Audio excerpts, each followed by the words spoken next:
Hello everyone, this is John from Compass Rose Bushcraft. Today I'd like to share a little story about a canoe camping trip that I took on the Canadian Thanksgiving weekend with my daughter. She had asked me to teach her some camping techniques and some bushcraft skills, and so we planned to be away for the Sunday afternoon, Monday, Tuesday of the Canadian Thanksgiving weekend. We went into Acre to Grand Lake and then into Stratton Lake, paddling in on Sunday afternoon. And when we got there, we found just a stunning campsite, one of the nicest I have been on. It was on a kind of a little crook in the side of the lake. And as we explored the site, it was level and clear with lovely flat spots for tents, one of the nicest sites I have been on in the park. The first thing we had to do once we got our tent set up and oriented was to collect some firewood. And I had noticed that for whatever reason on this site there had been a lot of cutting of small pine trees about a foot and a half from the ground, so that the stumps of them were sticking quite proud of the soil. And over the years I've learned that that's often a great source of fat wood for your fire. So we walked around our site and one or two of the adjoining ones that were empty and looked for some of these stumps, and the path between, I should say. And we're able to pick off about 8 of these, and when you take them off closer to the ground, the resin from the pine sap is just rich in them, and it truly is a lovely fat wood with that lovely aroma from the resin that is in the pine, and that golden, orangey gold color, but permeated the wood. And we knew that that would be, I knew that that would be some good burning for our first campfire that night. And so we carried those back along with some dead standing that we had taken and cut and split those. And one of the first things to teach her, aside from how to find and recognize fat wood, was some axe safety. So teaching her how to use an axe with a wide stance, how to let the axe do the work, how to split wood against a log or stump, so that if the axe misses, the axe goes into the log or stump, or perhaps the ground, instead of into one's foot or shin. Just some really good technique stuff around axe usage. And then we had a lovely meal and sat around our campfire, and we started the fire using flint and steel. And one of the techniques I wanted to give her was how to use flint and steel. I tend to use both flint and steel and ferro rods when I'm camping, although I must confess that I have found flint and steel, provided one does the proper setup, to be more reliable than ferro rods. Once you have the ember in your char cloth and you've created the proper tinder bundle, by the time you are done, you are actually holding fire in your hand and can insert that into the fire lay with all of the various grades of wood, from pencil lead size to pencil size to thumb size and so on. And I find it to be a very reliable way of making fire on a campsite. So we did that for the first evening. That night was very, very cold. I suspect it was probably just below 0 Celsius, and it was quite chilly for sleeping, but with the right gear, comfortable enough. The next morning we got up and began to explore a little bit. We paddled down to High Falls, explored around there, a little bit of hiking, just some lovely scenery from the autumn colors, the reds and yellows and golds that were still present in the bush at that time, although they were past their prime. Getting back to the site in the early afternoon, we sat down to learn some knife technique, and I taught my daughter how to make notches, and we made a figure 4 trap. We made a pot holder to use for putting pots on and taking them off of the fire. Just some technique stuff around how to do notches. I had her make a bit of a tri-stick using her knife so that she got the hands-on experience of creating all of these things.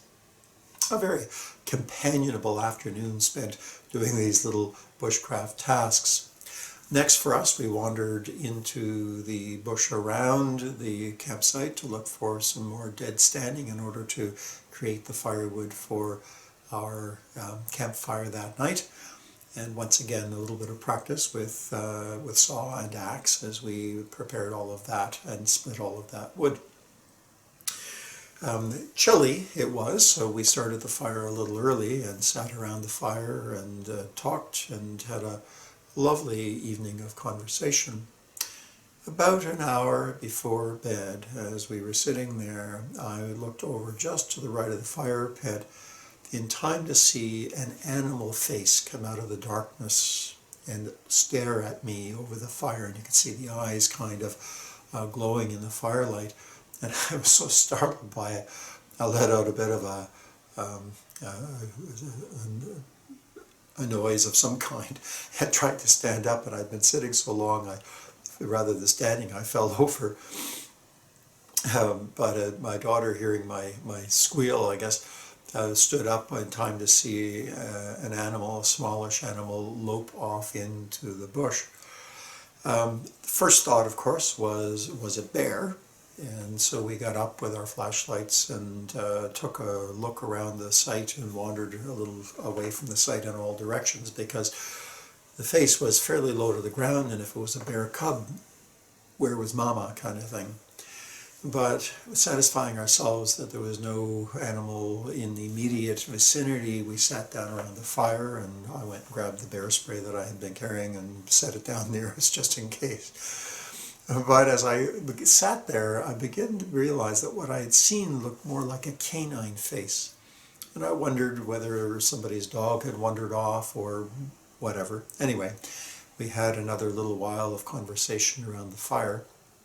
And because it was cold, I had gone and got one of the Mylar blankets that I carry in our emergency kit and taken it and folded it all out. And with duct tape from my repair kit, we had duct taped that to 2 stakes, which we had put in the ground behind where we were sitting.